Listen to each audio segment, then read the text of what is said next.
ساز خاموش ہے فریاد سے معمور ہیں ہم، نالہ آتا ہے اگر لب پہ تو معذور ہیں ہم۔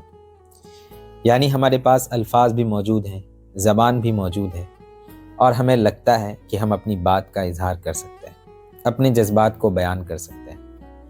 لیکن اقبال نے بڑی خوبصورتی سے اسے بیان کیا ہے کہ تمام الفاظ، تمام زبانیں ہونے کے باوجود، تمام اظہار ہونے کے باوجود، انسان اپنی بات کو مکمل طور پر بیان کرنے کی اور اپنے جذبات کو اظہار کرنے کی صلاحیت نہیں رکھتا۔